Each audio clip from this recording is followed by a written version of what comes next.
오늘 본문에서는 하나님의 말씀에 순종하고 하나님의 명령과 하나님의 계명과 하나님의 율례와 하나님의 법도를 지켰다는 근거로 교회를 상징하는 아브라함에게 복을 주시는 내용이 기록되어 있습니다. 그 하나님의 복은 태초에 사람을 만드시고 가장 먼저 주셨던 것입니다.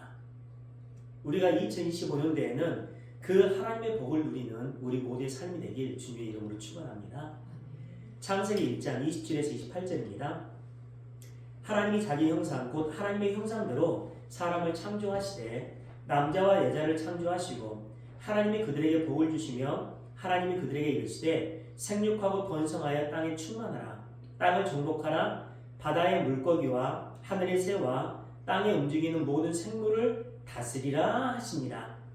하나님의 형상대로 사람을 창조하시고 가장 먼저 복을 주셨는데 그 복의 내용이 생육하고 번성하여 땅에 충만하고 땅을 정복하고 땅에 움직이는 모든 생물을 다스리라는 하나님의 복입니다. 그것이 하나님의 질서이고 그 질서대로 살지 못하는 것을 죄라고 합니다. 그러니까 우리가 하나님의 창조 질서 안에 있다면 우리는 반드시 하나님의 복을 누리는 삶을 살아야 해요. 하나님의 복을 주신다고 하셨습니까? 여기서 우리가 알 수 있는 것은요, 하나님은 우리에게 받으려고 하시는 분이 아니라 주려고 하시는 분이라는 사실이에요. 우리가 그것을 알지 못하면 하나님을 오해하게 되고 올바른 신앙생활을 할 수 없게 됩니다. 그러다 보면 하나님이 많은 것을 받아야지만이 좋아하신다는 잘못된 믿음으로 살아가게 돼요. 그리고 무엇인가를 드려야지만이 하나님도 우리에게 복을 주신다는 잘못된 생각을 하게 됩니다. 즉 하나님께 많은 봉사와 헌신과 예배를 드려야지만이 복을 받을 수 있다고 생각하는 경우가 너무나 많아요. 그러지 않으면 두려움을 느낍니다. 우리는 당연히 예배와 봉사와 헌신과 헌금을 드려야 해요.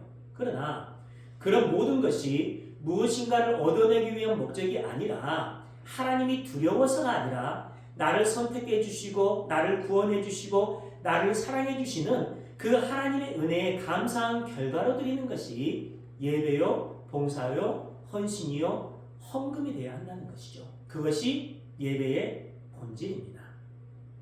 그리고 우리는 복과 상관없이 하나님을 영화롭게 하고 영원히 하나님을 즐거워해야 하는 존재로 만들어졌기 때문에 우리는 당연히 하나님께 예배드리는 것이 맞아요. 그것이 우리의 사명이고 우리의 본질이고 우리가 살아가야 할 이유입니다. 그러니까 우리는 반드시 하나님을 영화롭게 하고 영원히 하나님을 즐거워하는 삶을 살아야 해요. 그러한 성도의 삶 속에 나타나는 것이 하나님께서 주시겠다고 약속하신 복입니다. 그것을 벗어난 것이 죄예요. 죄라는 단어의 헬라어 하마르티아는 간역을 벗어났다라는 뜻이잖아요. 그러니까 하나님이 우리를 창조하시고 하나님을 영화롭게 하고 영원히 하나님을 즐거워해야 할 존재라는 관역을 설정해 주셨는데 그게 우리가 세상을 살아가야 될 삶의 본질인데 그 관역을 벗어나서 스스로 부와 명예와 성공이라는 관역을 설정해 놓고 그 관역을 향해 살아가는 것이 죄라는 것입니다. 그러니까 하나님께 속해 있지 않은 자들은요 절대로 하나님을 영화롭게 하고 영원히 하나님을 즐거워하는 삶을 살 수 없기 때문에 그들이 아무리 도덕적이고 윤리적으로 착하게 잘 산다고 할지라도 아무리 자신들의 열심과 노력으로 예배의 자리에 참석해 있다고 할지라도 그들의 모든 삶의 결론은 죄요 악입니다. 그들은 이미 하나님의 언약, 명령, 말씀이라는 관역을 벗어나서 다른 목적을 가지고 다른 방향으로 다른 삶을 살고 있기 때문에 하나님이 그렇게 인정해버린 거예요. 그런 삶을 살고 있기 때문에 그들의 모든 삶에서 나오는 모든 결과물은 죄요 악이에요. 그렇게 도덕적이고 윤리적인 기준 안에서 그 사람이 성도인지를 판단할 수 없다는 거예요.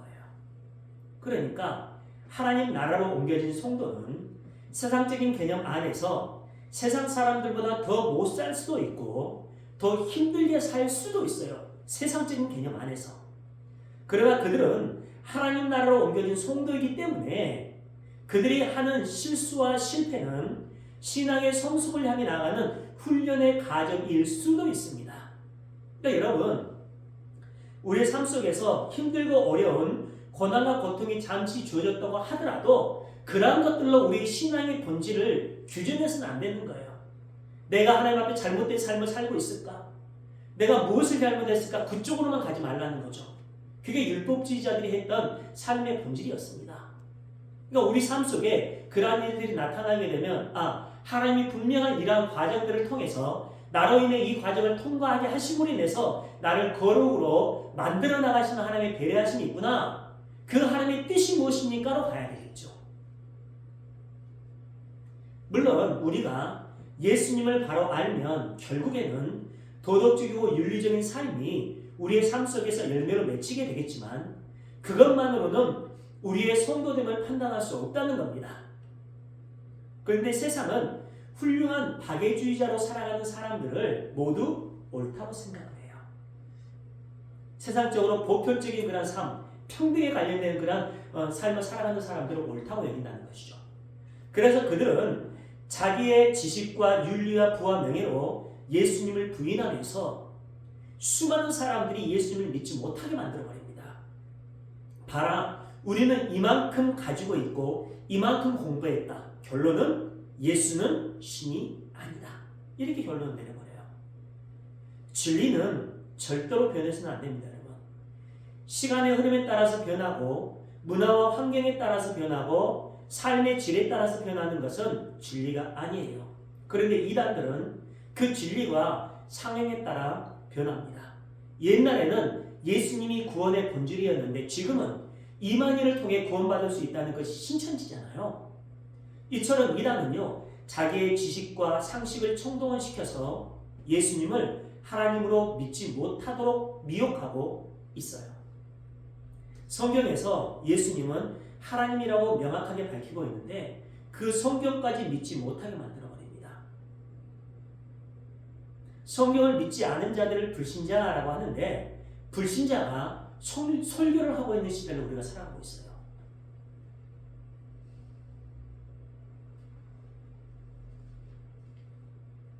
어떤 사람들이 남의 것을 약탈하기 위해 해적선을 타고 목적지를 향해 출항하고 있는 해적들이 배 안에서 아무리 착한 일을 하고 열심히 있는 예배를 드린다고 할지라도 그들은 모두 해적들이에요. 그들은 모두 죄인들입니다. 악한 자들이에요. 근데 많은 사람들이 해적과 같은 삶을 살면서도 구원받았다고 착각하는 경우가 너무나 많습니다. 우리가 그런 시대를 살아가고 있다는 거예요. 우리에게 진짜 믿음이 있다면 죄로 인해 괴로워하면서 회개하게 되어 있어요. 근데 믿음이 없는 자들은 내가 무엇을 드려야지 하나님의 복을 받을 수 있는지를 먼저 생각합니다. 내가 무엇인가를 열심히 하면 내 죄에 대한 면죄부가 주어진다고 생각을 해요. 그것이 율법주의입니다. 율법주의는 내가 율법을 잘 지키면 하나님이 구원해 주신다고 믿는 신앙이잖아요. 율법주의는 내가 먼저 드려야지만이 하나님이 그 보상으로 복을 주신다고 믿는 것입니다. 올바른 신앙은 하나님께서 먼저 나를 사랑하시는 분이라는 것을 믿는 것이죠. 그래서 우리도 하나님을 사랑하게 되고 그 사랑이 우리 안에서 두려움을 내쫓습니다. 요한일서 4장 18절 사랑 안에 두려움이 없고 온전한 사랑이 두려움을 내쫓나니 두려움에는 형벌이 있습니다. 두려워하는 자는 사랑 안에서 온전히 이루지 못하였느니라. 하나님에 대한 정확하게 알고 정확한 믿음이 있는 성도는 무서운 하나님이 아닌 사랑의 하나님으로 섬기게 됩니다. 참된 성도, 하나님과 올바른 관계 속에 있는 성도는 하나님이 무서워서 섬기는 것이 아니라 사랑의 하나님으로 섬기게 된다는 거죠. 그 사랑의 하나님에 대한 명확한 믿음이 있는 자들은 어떻게 되죠? 우리가 우리의 죄 앞에서도 하나님 보십시오. 하나님의 사랑과 은총, 하나님의 강력한 인도하심이 없으면 나는 매 순간순간 이렇게 죄에 노출되는 존재입니다. 하나님의 심판이 내게 떨어진다고 할지라도 하나님 내 죄로 인해 그 하나님의 심판이 떨어진다고 할지라도 나는 주님의 긍휼과 사랑 안에 들어가겠습니다. 이곳으로 가게 되는 거야. 사랑의 하나님이라는 걸 믿는 자들은. 그러나 심판의 하나님이라고 믿는 자들은 어떻게 돼요? 하나님 내가 이 내 죄로 인해 비록 내가 죄를 했지만 이 죄로 인한 하나님의 형벌이 되게 두렵습니다. 그러니까 내가 주님 앞에 많은 헌금을 드리고 많은 예배를 드리고 이걸 열심히 도덕적으로 한번 살아볼 테니까 이 죄에 대한 문제를 좀 해결해 주세요. 이쪽으로 가게 된다는 거죠. 그들이 율법주의입니다. 멋진 신앙생활인 것처럼 보이죠? 약간 틀린 것처럼 보이죠? 완전히 동전의 양면성 같은 그런 모습입니다. 그 사랑의 하나님은요, 인간을 하나님의 형상대로 만드시고 가장 먼저 주셨던 것이 복이었어요. 창세기 1장 28에 29절입니다. 이 말씀이 우리의 가정 가운데 그대로 흘러넘치길 소망합니다. 함께 읽겠습니다. 시작. 하나님이 그들에게 복을 주시며 하나님이 그들에게 이르시되 생육하고 번성하여 땅에 충만하라.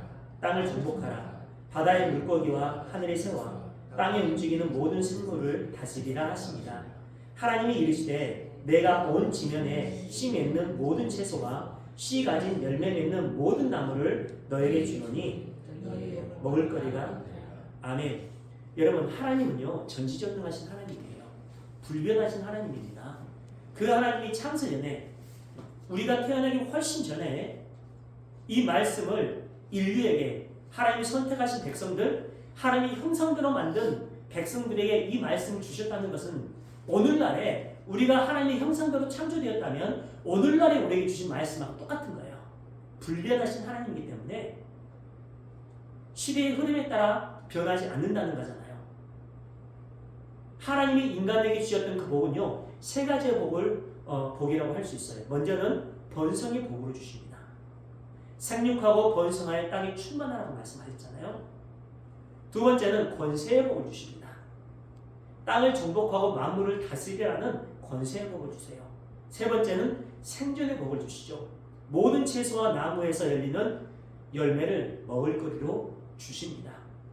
여기서 번성의 복과 생존의 복에 비해 권세의 복에는 반드시 만물을 다스려야 한다는 사명이 주어져 있어요. 그래서 인간이 만물을 다스리는 것은 아주 중요한 사명입니다.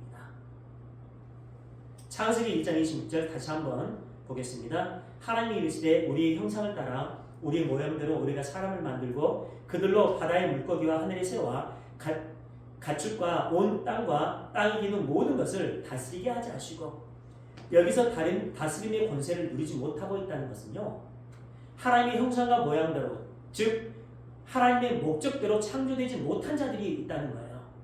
그잖아요. 하나님의 형상대로 창조된 자들, 하나님이 보시기에 심히 좋았더라고 고백했던 하나님의 백성들은 반드시 그러한 하나님의 다스림의 그 복 안에서 살아야 되거든요. 결국 세상을 다스리는 것은 사람의 본질적인 사명이기 때문에 다스림의 사명을 감당하지 못하는 것은 죄입니다. 반면에 사명을 잘 감당하면 큰 상급을 받게 되는 거지요. 그래서 권세의 복은 위대한 사명과 더 큰 복까지 포함되어 있는 놀라운 하나님의 은혜라고 할 수 있어요. 결국 우리에게 하나님의 사명이 주어졌다는 그 자체가 놀라운 하나님의 복입니다. 그리고 하나님께서 우리에게 사명을 주실 때에는 그 사명을 감당할 수 있는 권세까지 주세요. 그러니까 우리는 하나님께서 주신 사명을 하나님께서 주신 권세로 다스리면 되는 것입니다. 그것을 모르는 자들은 하나님께서 주신 사명을 짐이라고 생각하고 고역이라고 생각하게 돼요. 그래서 될 수 있는 대로 피하려고 하고, 그러다가 보면 사명을 받는 것이 무거운 짐으로 여기는 경우가 너무나 많아요. 사람들은 또 이것을 인용해서, 하나님의 말씀을 인용을 해서 인간이 원하는 것들을 딱 내밀면서 이게 하나님의 사명이라고 그렇게 이용하는 사람들도 많아요. 그 사명은요, 인간이 만들어낸 것이 아니라 하나님께서 주신 사명을 이야기를 해요. 하나님께서 주신 그 사명이 때로는 사회적이고 도덕적으로 무능하게 보일 수도 있고 화려하고 멋지게 보일 수도 있습니다. 그러나 하나님을 위해 무엇인가를 한다는 것은요, 그만큼 하나님을 사랑한다는 표현이고 하나님의 사명을 감당한다는 증거이고 복을 받는 지름길이라는 사실을 알고 있다는 거예요. 그 사실을 아는 성도는요, 하나님께서 사명을 주실 때 그것을 복으로 알고 감사하게 받습니다. 그러니까 여러분, 사람들의 미혹, 달콤한 그런 미혹 속에 빠지지 마십시오. 하나님이 우리에게 주신 사명은 성경에 다 기록되어 있잖아요.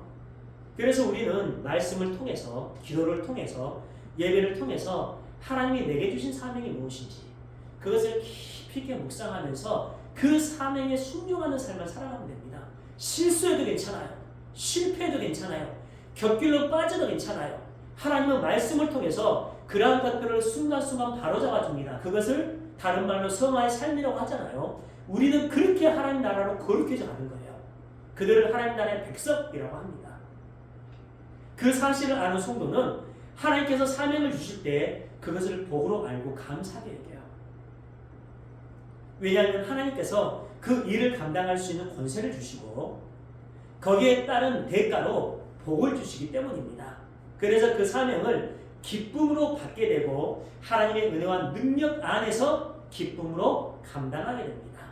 신명기 6장 24절 여호와께서 우리에게 이 모든 규례를 지키라 명령하셨으니 이는 우리가 우리 하나님 여호와를 경외하여 항상 복을 누리게 하기 위하심이며 율례, 율법, 하나님의 언약, 말씀을 주신 목적이 뭐예요?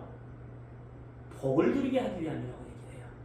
또 여호와께서 우리를 오늘과 같이 살게 하려 하십니다. 하나님께서 우리에게 규례를 주신 그 목적이 바로 거기에 있다는 겁니다. 하나님의 복을 누리게 하기 위함. 이처럼 하나님은요, 우리에게 받으려고 무엇인가를 받으려고 하신 분이 아니라 복을 주시려고 하는 분이에요. 그래서 하나님은 인간을 창조하시고 생존의 복, 번성의 복, 권세의 복을 주셨는데 그 복을 받기 위한 본질로 하나님께서 주신 언약, 명령, 말씀, 사명에 순종하는 삶을 살라는 것이죠. 그렇게 하나님은 우리가 계속해서 하나님의 복을 받도록 계명을 주셨습니다. 그 복의 궁극적인 본질, 완성이 어디가 있어요? 하나님 나라에서 누리는 삶의 본질입니다. 그 복이 2025년도에도 그 하나님의 복을 누리는 삶을 살아가길 주님의 이름으로 축원합니다. 오늘 본문에서는요, 하나님이 이렇게 복을 주시는 분이라는 사실을 구체적으로 보여주고 있어요. 아담과 하와가 하나님께 죄를 범한 후에 사람들은 계속해서 타락하여 죄를 짓고 벌을 받습니다. 그래서 가인과 아벨의 사건을 통해 인간의 죄가 얼마나 무서운지를 보여줬고 노아의 홍수 사건을 통해 죄로 인한 결과가 얼마나 무서운지를 보여줍니다. 그럼에도 불구하고 인간은 하나님 앞에서 죄를 지을 수밖에 없는 존재라는 사실을 바벨탑 사건을 통해서 보여줘요. 그렇게 하나님은 사람에게 계속해서 복을 주려고 하시는데 사람들은 계속해서 벌을 받을 만한 행동만 하는 것이 구약시대의 역사예요. 그러나 하나님은 포기하지 않으시고 계속해서 복을 주시기 위해 끝까지 따라갑니다. 그래서 하나님은 아브라함을 선택하셔서 복을 주시고 계명을 지키라고 하시면서 아브라함이 그 계명을 지킨 자로 인정해 주시고 복을 부어줘 버려요. 창세기 24장 1절 아브라함이 나이가 많아 늙었고 아무것도 할 수 없는 상태라는 거예요. 여호와께서 그에게 범사에 복을 주셨다. 22장 17절 내가 내게 큰 복을 주고 내 씨가 크게 번성하여 하늘의 별과 같고 바닷가의 모래와 같게 하리니 내 씨가 그 대적의 성문을 차지하리라. 보세요. 인간의 무능함. 아브라함이 나이가 많아 늙었고 인간의 무능함을 딱 밝혀버려요.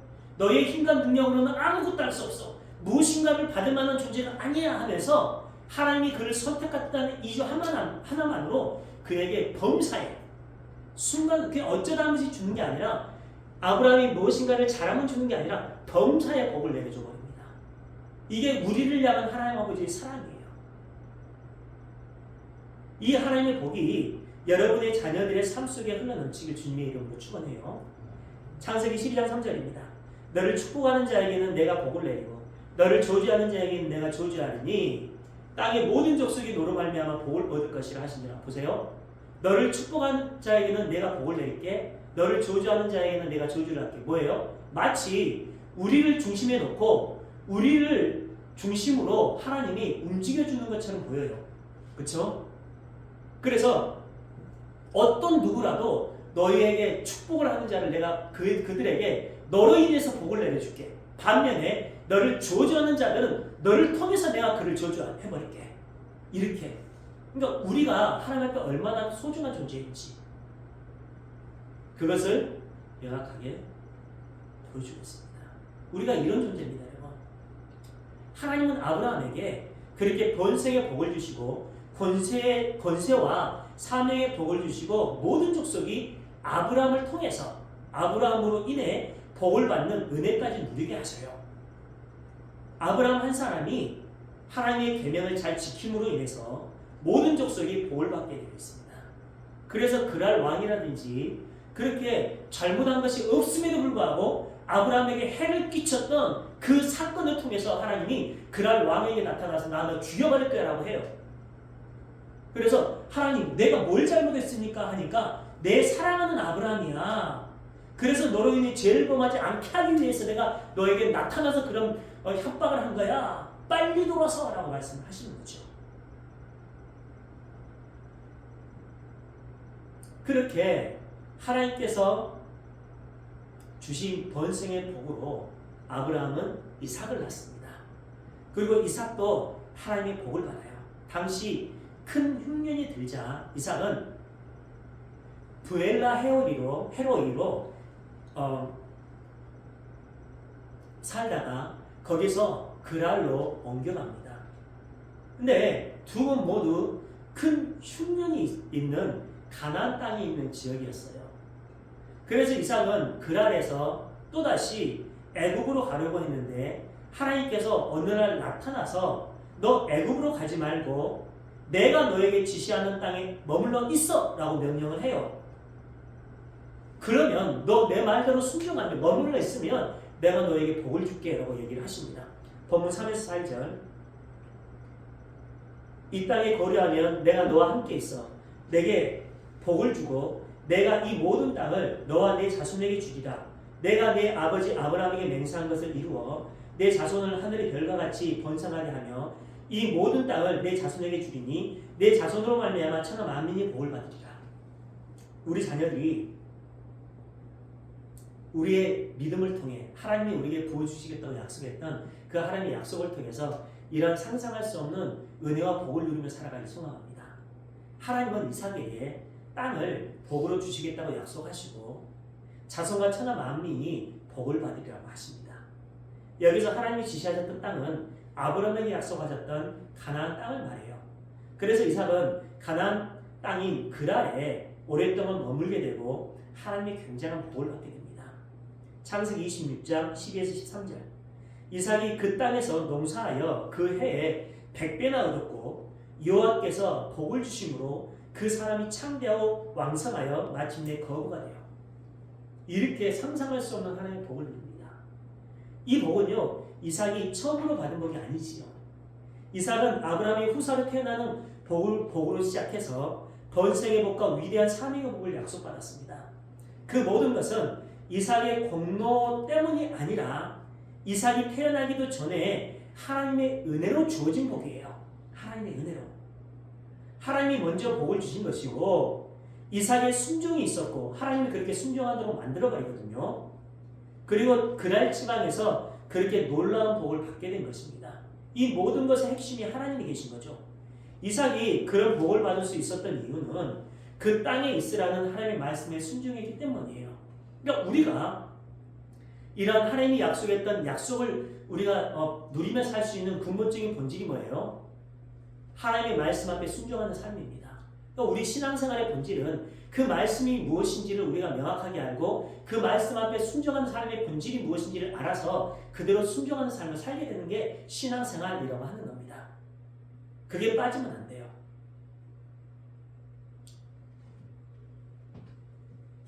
이삭이 그렇게 하나님의 복을 받을 수 있었던 건 뭐예요?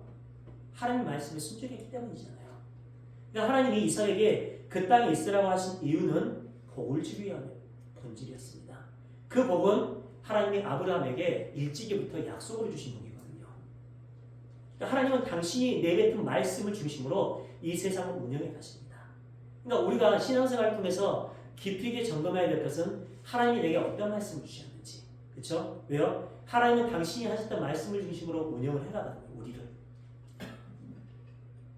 우리는 그것을 잊어서는 안 돼요. 하나님은 우리에게 복을 주시려고 명령하신 분이시지 무엇인가를 얻기 위한 목적으로 협박을 하는 분이 아니에요.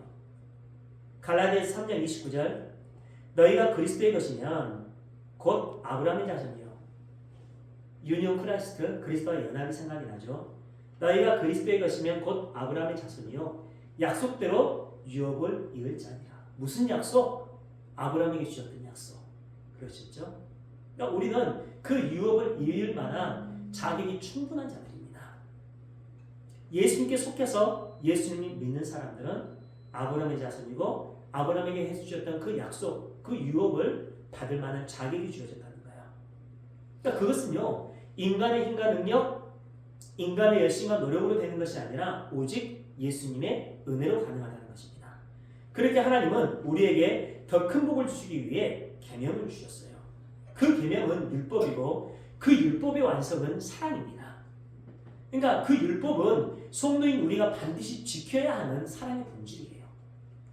그래서 계명을 사랑이라고 하고 그 사랑은 악을 행하지 않고 바르게 사는 것이라고 합니다.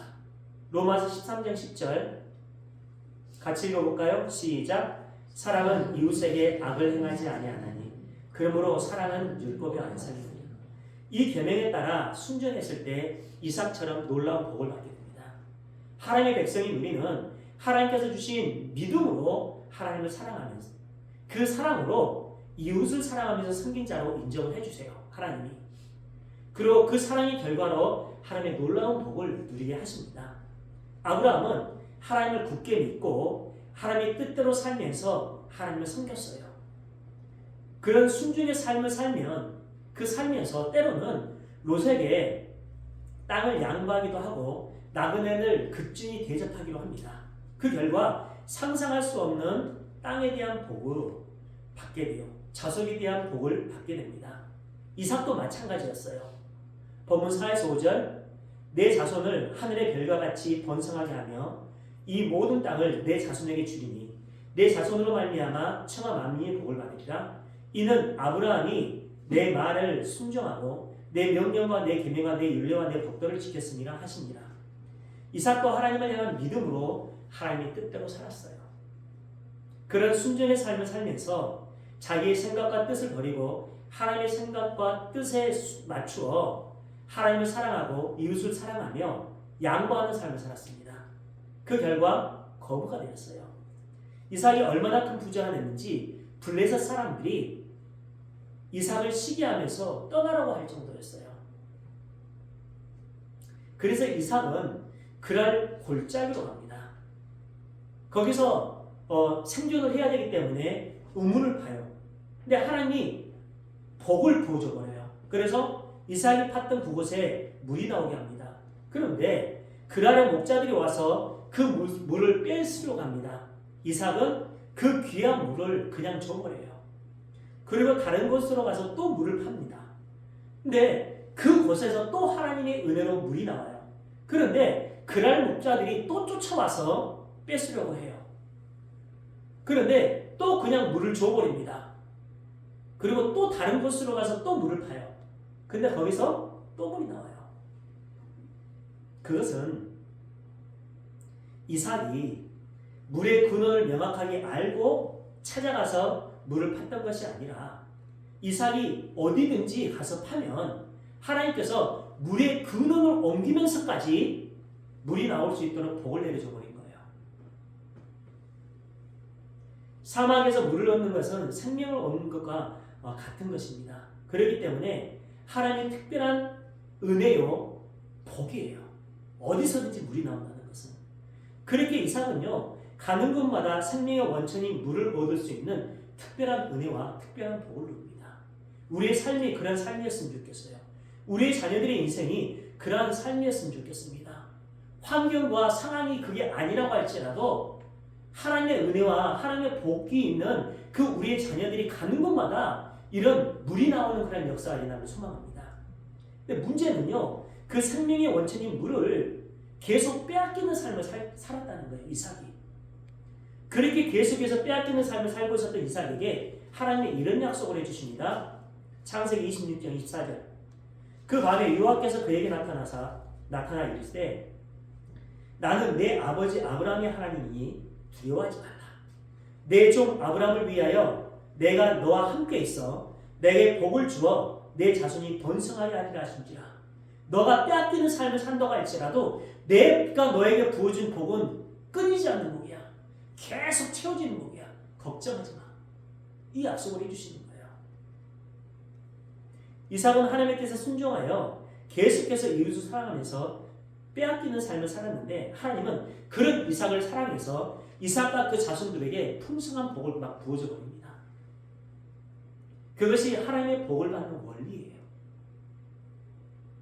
그러니까 이삭이 그런 삶을 살았다는 건 뭐예요? 그의 모든 삶의 본질이 하나님이었다는 것입니다. 그가 생겨갈 수 있는 그의 생명을 유지할 수 있는 것은 그의 가족과 식솔들의 생명을 유지할 수 있는 그 근원은 목마름을 해결할 수 있는 물입니다. 그런데 그러한 것들을 그냥 아낌없이 줬다는 것은 이삭에게 있어서 그 생명을 유지할 수 있었던 근원이 하나님이라는 것, 그 하나님의 언약이라는 것을 우리는 알 수가 있어요. 하나님 당신 한 분이면 나는 만족합니다. 육적인 생명이 끊어진다고 할지라도 당신 한 분만이면 만족합니다 라는 신앙 고백으로 살았던 거예요. 그래서 그 사막에서 팠던 우물 위에 빼앗으려고 하는 그 세력들에게 그냥 아낌없이 줘버리는 겁니다. 그리고 또 다른 곳으로 가는 거죠. 가서 그냥 파는 거예요. 하나님이 주시면 먹고 주시지 않으면 그냥 이대로 가겠습니다 라는 신앙 고백으로 가는 거죠. 그런 이삭을 하나님은 쫓아다니면서 물의 근원을 가지고 쫓아다니면서 거기다 씹어버린 거죠.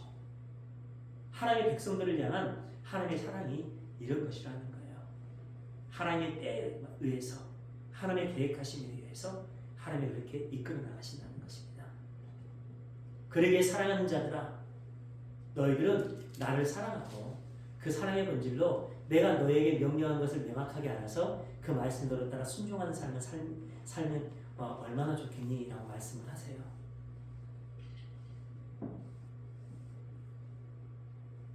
다윗도 마찬가지였습니다.